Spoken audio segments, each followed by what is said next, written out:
உருவாக்கணும்னா அடுத்தவனுடைய கல்வியை ஊக்கப்படுத்துங்க. நீங்க ஒண்ணு கொடுத்துலாம் உதவும் இல்லை, வழிகாட்டுங்க, அவ்வளவுதான்.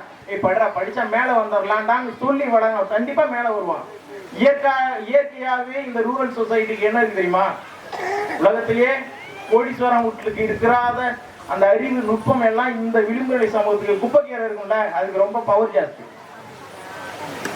அதுக்கு உரம் போட தேவையில்லை, தண்ணி ஊத்த தேவையில்லை. அது போல நமக்கெல்லாம் நம்ம எல்லாமே அறிவின் பரம்பரை. புரட்சியாளர் அம்பேத்கர் உருவாக்கி கொடுத்த அறிவின் பரம்பரை. நமக்கெல்லாம் 8th படிச்சாதான் கிடையாது, நம்மளாம் பிறக்கும் போதே அறிவாளி.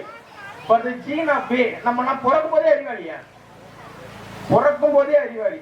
நம்ம அப்ப கிரியேட் பண்றோம்ல அந்த ஜீன், அதுலயே நம்மளாம் அறிவு பரம்பரை.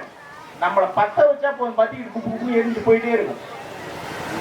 அதை செய்யுங்க. தயவு செஞ்சு பிள்ளைகளை வேலைக்கு அனுப்பாதீங்க, படிக்க வைங்க. நீங்க இறந்தாவது உங்கள் பிள்ளைகளை படிக்க வைங்க, நீங்க பிச்சை எடுத்தாவது உங்கள் பிள்ளைகளை படிக்க வைங்க. தயவு செஞ்சு படிக்க வைங்க. வேலைக்கு மட்டும் பிள்ளைகளை அனுப்பாதீங்க. உங்க பிள்ளை படிச்சு ஒரு பிஏஓ எம்ஏஓ படிச்சு அவன் வந்தான்னா அவன் பிள்ளைய எம்பிபிஎஸ்ஸா படிக்க வைப்பான், அவன் பிள்ளை பெரிய ஆளாக்குவான். இப்படிதான் அங்க விளிம்புநிலை சமூகத்தினுடைய தலைமுறை நிகழும்.